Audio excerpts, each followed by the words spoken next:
On this Wednesday, November 8th, we will excuse Commissioner Gardner as she's not with us today and suspend the rules for voting purposes. And, we start this meeting with a prayer reading or thought. Our elected assessor, Bert Garfield, will offer that, and then Brittany will, what, sorry?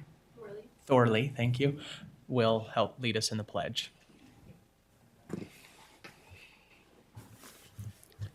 Our dear Heavenly Father, we thank Thee for this chance to gather together and as government leaders and citizens to discuss the issues of Utah County. We thank Thee for this opportunity and given. We thank Thee for the skills and knowledge that are presented here. We ask, please help us to fulfill our duties, to fulfill our responsibilities, and to treat to our responsibilities with the respect that is necessary for the offices we hold. As please bless those in the armed forces and in first responders, that they will be protected and feel comfort for the blessings it is and the protection that they provide for us. And we please help us to find peace in the world, that conflicts can be resolved and path to peace can be found. And we say these things in the name of Jesus Christ. Amen. Amen. Thank you, Bert. Please stand. I pledge allegiance to the flag of the United States of America and to the republic for which it stands, one nation, under God, indivisible, with liberty and justice for all. Thank you, everyone. We will build our consent agenda item and then come back to our presentation from the Public Defender's Office. Let's see here. So, on our consent agenda item, are there any items to hold? Items 1 through 10. I'd like to hold number 5. Holding 5. I Okay. have no others. Okay, I have none others. 11 through 20.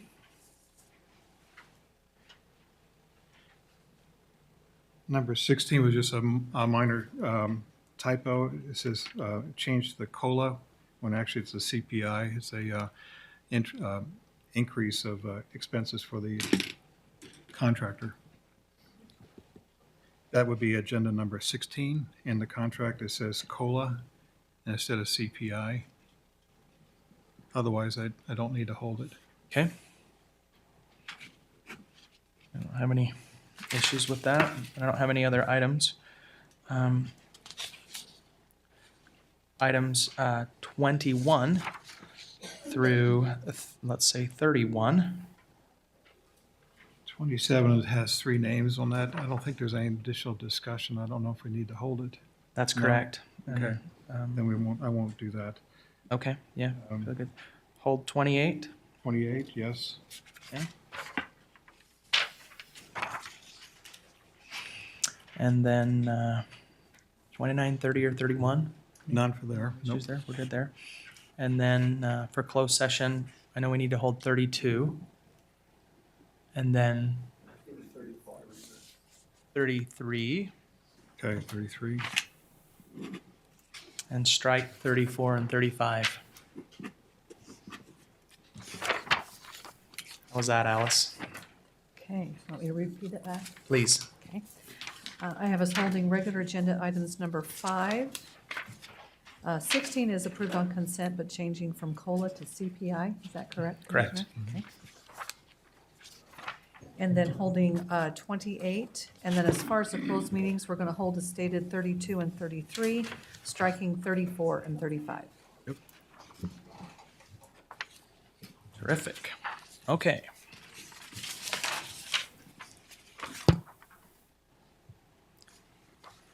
So, let's have our quarterly report from the Public Defenders Association.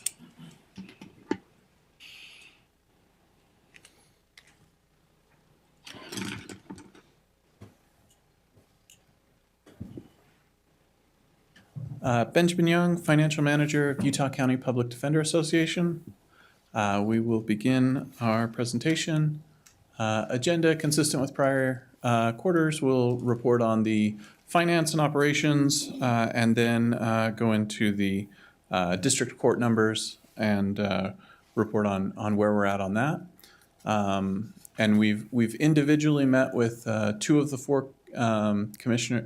three commissioners on budget needs for FY24, and we're trying to schedule with the third one on that.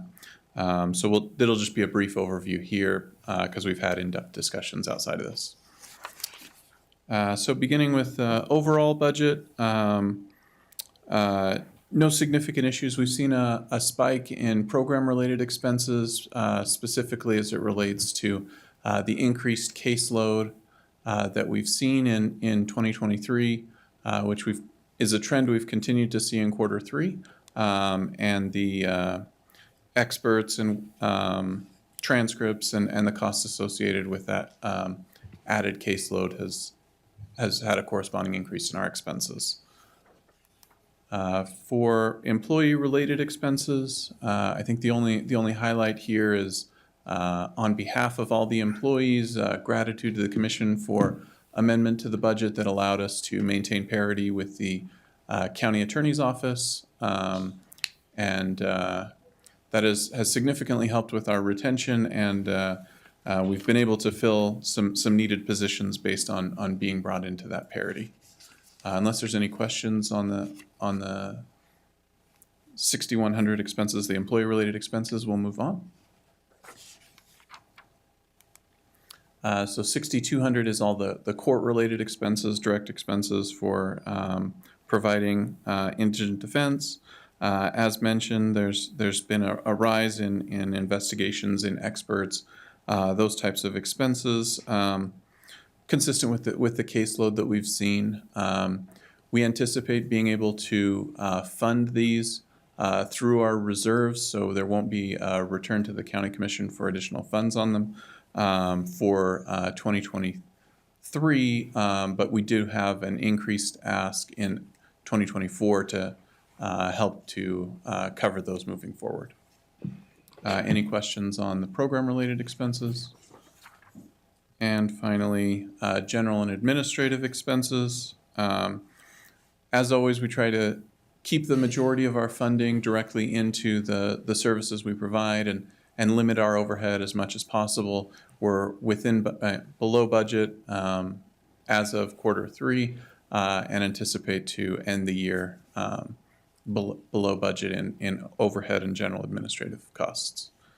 So if there's no questions on any of the financial piece, I'll turn it over to Josh to talk the caseload and the number of cases we were assigned in quarter three. And also, as we alluded in our previous presentation for quarter two, the release of the new ABA standards, which again, we've met with Commissioner Sakovich and Commissioner Gordon on the specifics of this in detail, but just for the public knowledge, we'll kind of provide a brief overview of that. Good afternoon. Josh. Esplin, Chief Counsel in Public Defender's Office. And I think that you've been provided a copy of the studies that these numbers come from. I'm sure you've read through those diligently. It's only several hundred pages. And I believe that the Indigent Defense Commission gave a pretty good overview of what the background of those the studies and the numbers. So what we've done here is similar in the past reports. We have broken down by case type. These case types now, though, are different. We used to just break it down a lot more specificity, actually, but now they have provided case types that are provided in the studies themselves. And so for each case type, the column that says numbers, the number of that particular case type that we were appointed to. The WH is the weighted hour load from the study for that particular case type. And you multiply those to talk about or to get the work time or the workload required. You add all those up to the total. Now this is just Q3, so the third quarter. So these are just third quarter? Just third quarter. Just those 3 months alone? Just those 3 months alone. And they were pretty consistent as far as numbers wise, maybe even a little higher than one of the prior quarters that we've reported on. So the total number of hours that this particular amount of cases assigned to us or appointed to us in the third quarter would require under the study nearly 43,000 hours of work. And I believe that the IDC did a breakdown using the numbers we provided to them for you last week, and it showed, I believe, somewhere around like 80 in the 80s of attorneys, pretty similar to where, extrapolating from these numbers would require close to 86 attorneys. We have 28 attorneys handling this particular load, and so as we've indicated before, we're severely out of the standards. And, it's something along the lines of some sort of a tiered response, I think, is probably going to be the way to address this, rather than obviously going in and saying, okay, we need, to fill up the gap right now, right? I don't know that we could do that necessarily with filling those positions immediately, but something structured like a 10 is our ask, but also with something like next year's this much, and then the following year, so some sort of a commitment that will bring us under or within the standards as we're required to be. And if you have questions, happy to answer them. I think we've talked before about the studies and the ABA guidelines and ethics that govern what we do. I know you and I have talked a little bit about the aggravated murder defense fund briefly. We're kicking around that, joining that. And I don't want to put words in your mouth, but it seems like that you might be supportive, if I remember our conversation, of us. Yeah, I mean, I won't tell the commission what to do. Not my role.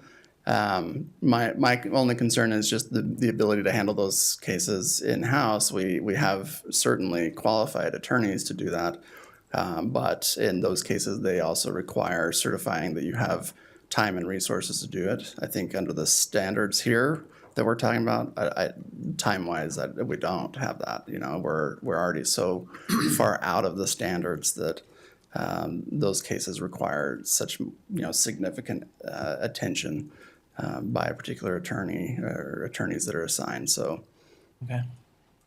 I think that's what I recollect of our conversation. and those are very few, Sort of. right? So, so in the overall picture, there's still all these other cases that all obviously demand a certain amount of time and need. So, Okay, thank you. Yeah. Do you have any? Just for clarification, LWOP, that's life without parole, confinees. So we don't have any murders, we don't have any life without not in this parole at this particular point. quarter, no. But those are anticipated hours to prosecute or at least defend an individual. Okay. Right, and these are hours that are based on that study, where they combined tracking hours of defender offices, and then also gathering groups of attorneys with experience in criminal defense to have a discussion on how many hours would be required to provide effective assistance of counsel, and they had a discussion until they came to a consensus. And just interject, but this study came out just recently. The I ABA believe, standards? yes, I believe it was within the first 2 weeks of September. Okay, so this is 2 months old then, Right, 3 months, well, 2 months. Okay. right. And New Mexico is handling this by doing some over a period of years. 5 Yeah, New years or Mexico so. has addressed it that way. Their need was, I believe, in the hundreds than their state-run system, but still needed hundreds of attorneys that they were short. So the way that they chose to address it was a kind of a tiered, over a 5-year period of time, adding a certain number of attorneys over that period of time. So. And one last question. This was a previous discussion a couple of years ago, but we were projecting that caseloads would be addressed once COVID's session was passed. The courts were reconvening, and we expected to see a spike of these to be looked at. do we have an idea where we are with this spike, or is it going to be continuing onward, upward, or is it going to be leveling out somewhat based on population growth? Um, I'm trying to anticipate what the actual demand will be in the next couple I of years. think I'm the wrong person to ask about will filings continue to be increasing. I think historically, my experience is that as population increases, case filings increase, at a higher rate actually than population increase.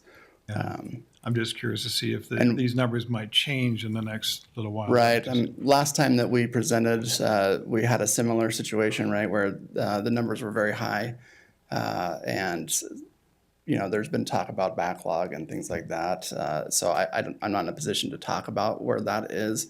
I haven't seen it slow down. So I think that even this time was, if you take, we're at 1,000 cases, a little over 1,000 if you take out orders to show cause. So those are just 1,000 new cases in a 3-month period of time, which is pretty significant.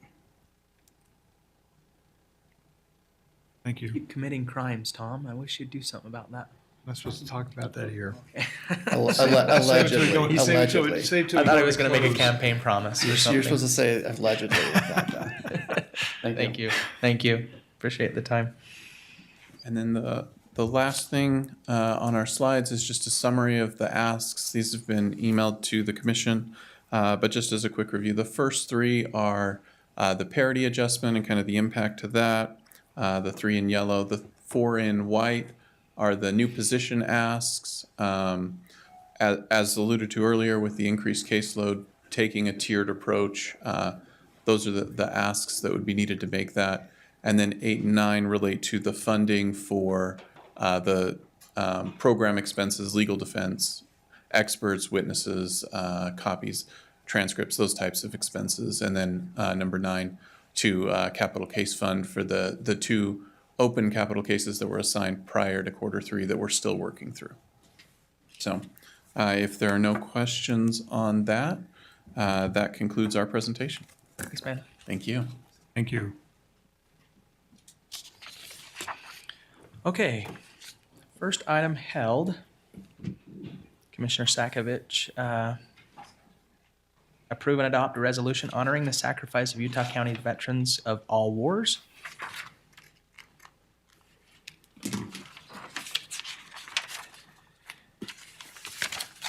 You can't talk about this kind of thing without recognizing that we're not in a vacuum, unfortunately.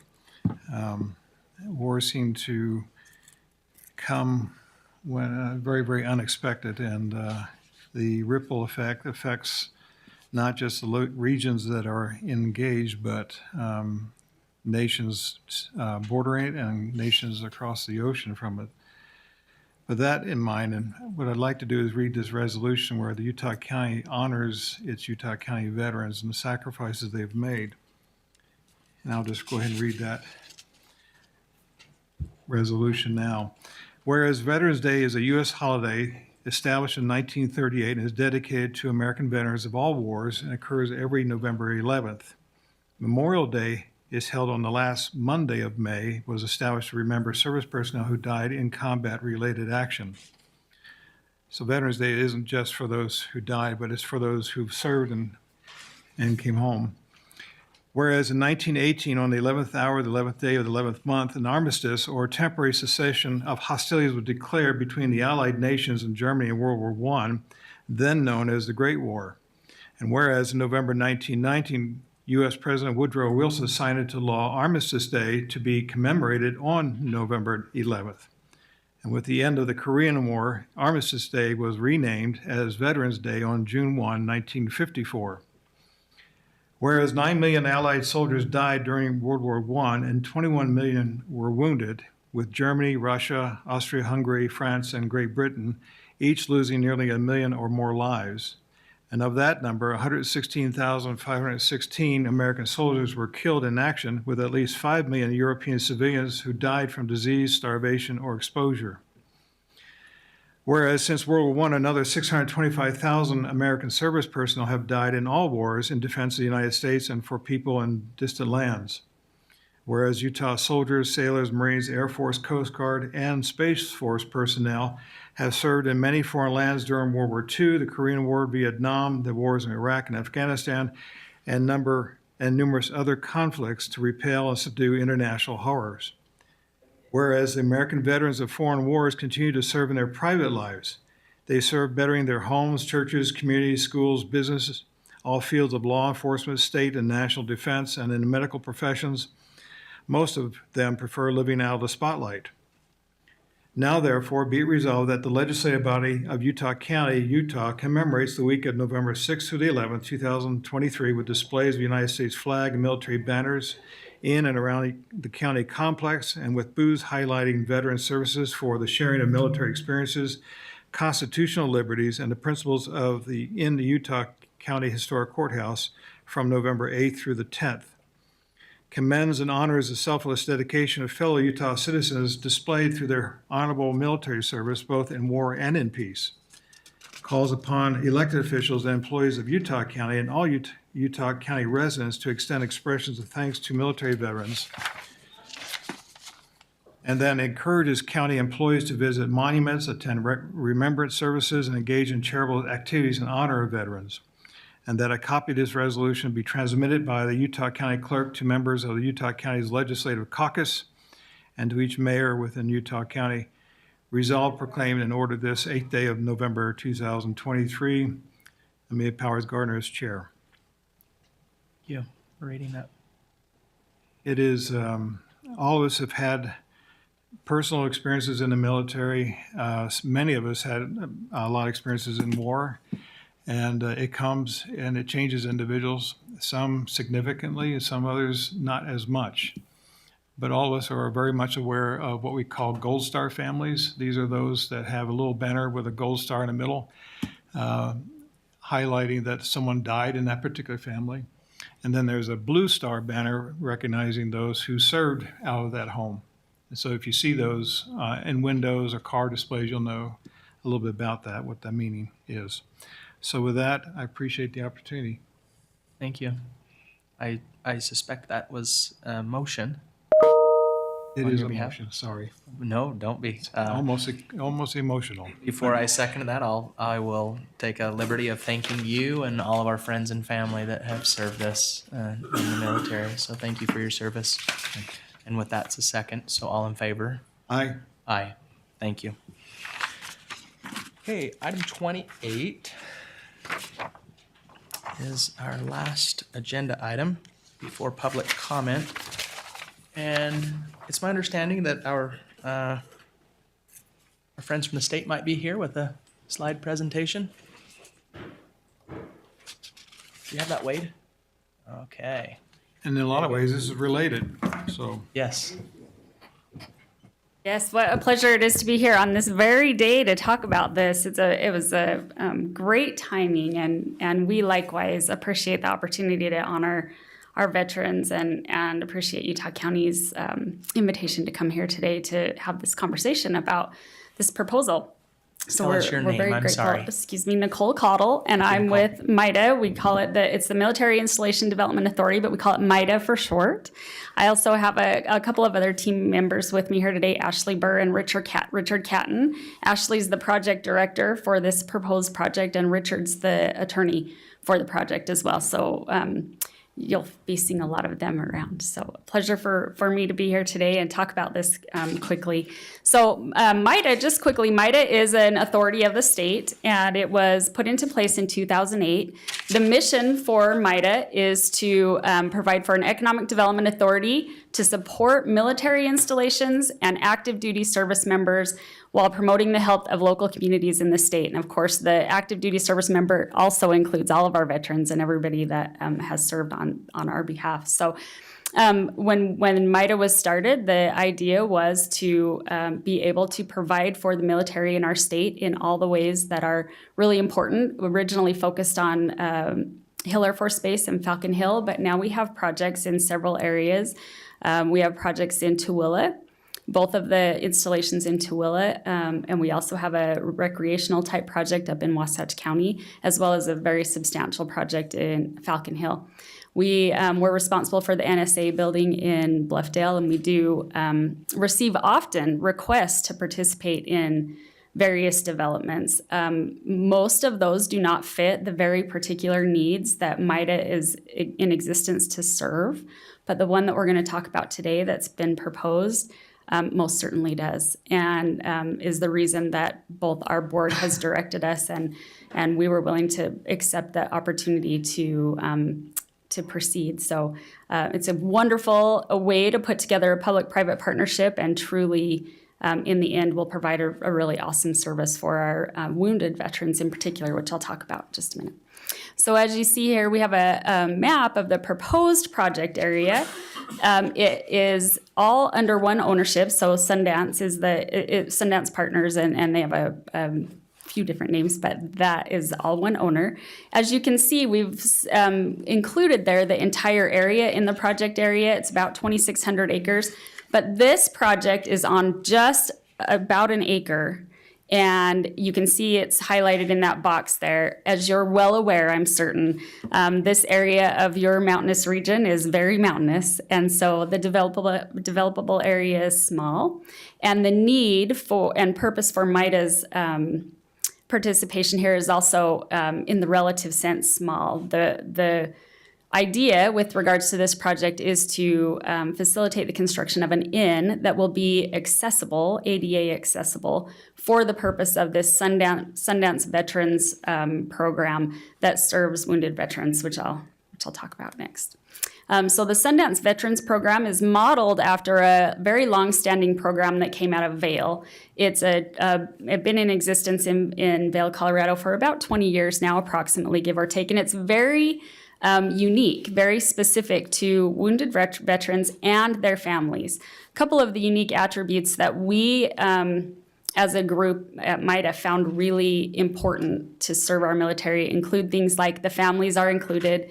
There is no cost for the services provided, and it provides a restorative area. Of course, as you guys are well aware, even more than I am, how beautiful and restorative Sundance is anyway.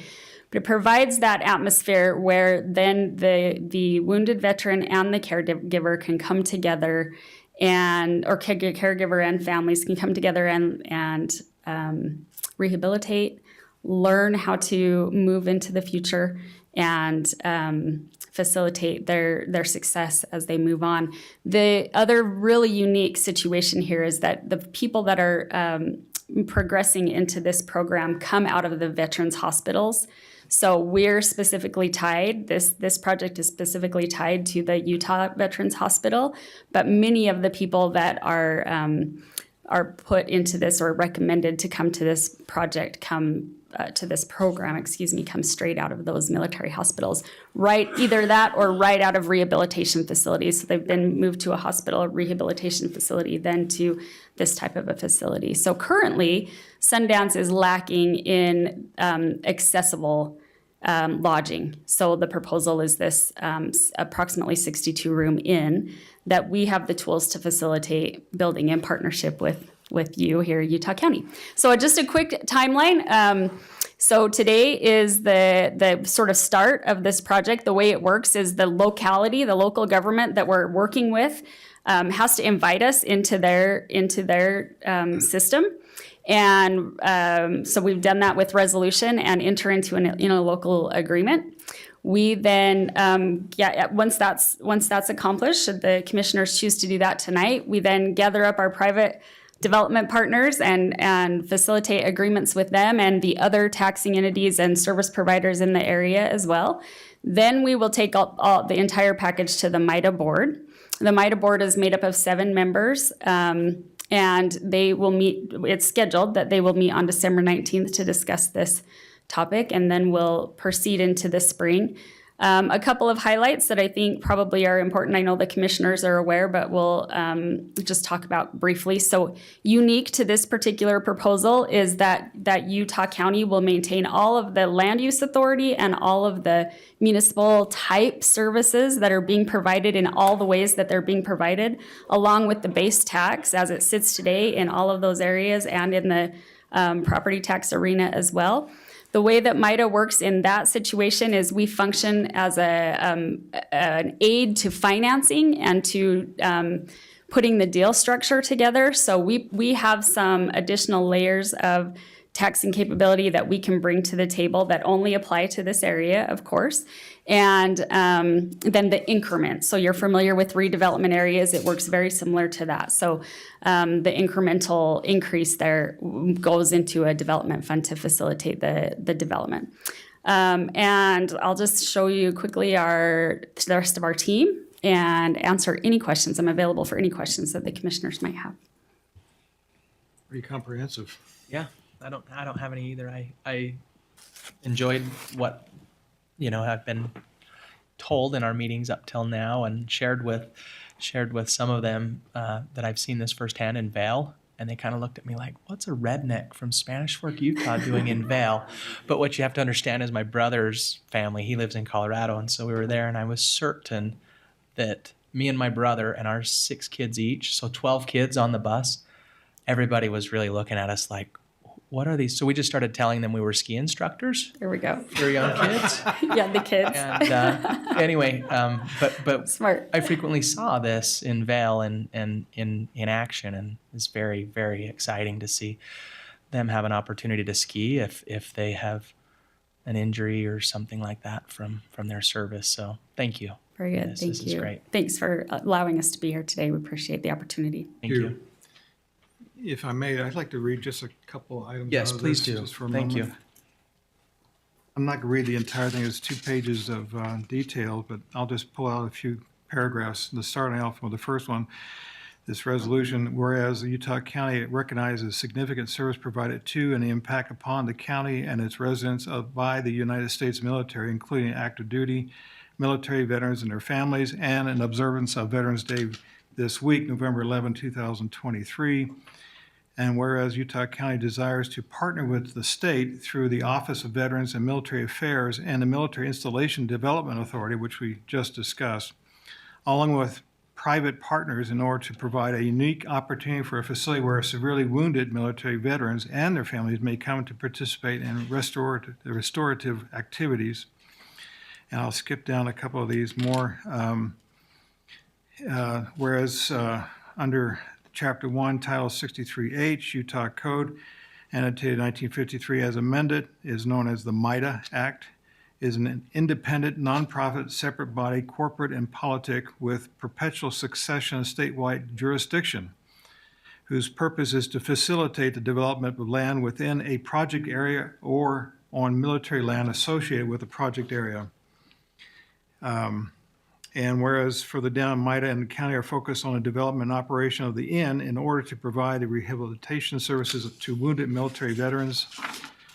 And then I'll skip very close to the bottom, whereas the Sundance owner owns the property within the boundary of the Sundance project area, and has indicated that it will consent to being part of the Sundance project area.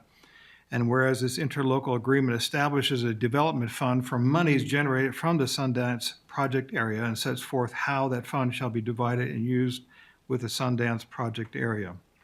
So I'll end it there, but this is significant, and so I'd like to, unless you have further comment, I'd like to make a motion that we approve and adopt agenda, lost track, 28. 28. Thank you, and I'll second that. All in favor, say aye. Aye. Aye. Thank you, that passes. Okay, our last item before we go into closed session is public comment. If we have anybody that would like to address the commission, please state your name for the record. Come on up to the podium.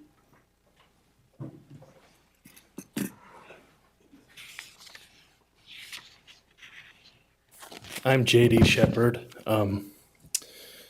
The reason I'm here today, I just was hoping I could get some clarification on the billing of the property tax. I got my notice a couple days ago, and I guess to explain what my stance is on this, it's let me just read this and I'll make it quick. But So in October 21, I was notified that my greenbelt renewal was denied. At that point, I was billed for the rollback taxes within a couple weeks.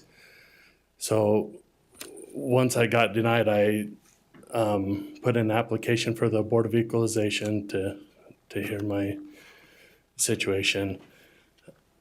That was supposed to take place November 16th of that year, which was a couple weeks before the rollback taxes would have been due on November 30th or whatever, close to that date. They moved my date for the Board of Equalization meeting to December 16th due to, I think there's too many on the agenda. And so they asked me if that'd be okay. And at that point, I said, yeah, but I've got this bill. And they said, don't worry about that at this point. This was the assessor's office, I believe. And it's been a couple of years, but anyways, they said, hold tight on that. Let's go to the Board of Equalization if that's what you're doing before you do anything and see what happens there. So anyways, fast forward to December 16th, I was approved. I was on the agenda then, and my appeal was approved. And then I got a letter saying that I was reinstated back into the Greenbelt. At that point, I took that as the rollback taxes should be suspended at that point. Fast forward a couple more months, that was appealed by the assessor's office to the state tax commission. All the way to November, sometime in November of 2022 is when our initial hearing was. The judge didn't make a decision till February of this year. So until February of this year, of 2023, I was technically still in the Greenbelt with the commissioner's ruling on that. So get to that point, I lost my appeal. Right after that, I put in an application for the new urban farming assessment. It was denied due to a discrepancy on the property, what was in ag and what's not. Went back to the Board of Equalization, and they approved my appeal on that situation. So as of now, we're waiting for our initial hearing. Oh, sorry, I was approved, and then the assessor's office has appealed that to the state tax commission. Are you following me? So there's a lot of happenings here, but anyways, so our hearing is in January. So my question is, I just got a bill for the rollback taxes for the whole 5 years, plus penalties and interest, and I've called both offices, and I haven't really got a straight answer on what really my bill should be. And where do I go from here? I hate to just pay out a big sum when, and we all know that's not going to be the correct amount. Need a little help on this one. So Where do I go JD, from for public comment, we don't really engage back, but I know our assessor's here today, and perhaps we could have you two maybe communicate a little bit here after the meeting of maybe some options going forward. So, Okay. but that, that's just public comment, right? Okay. So Yep. this point, I think we can bridge the communication gap, hopefully, and then I think we're hopefully headed in the right direction for you. All right. So, okay. Thanks for the Thanks, time. JD. Okay. Anyone else? Okay, seeing none, we'll go into closed session. Thank you, everyone.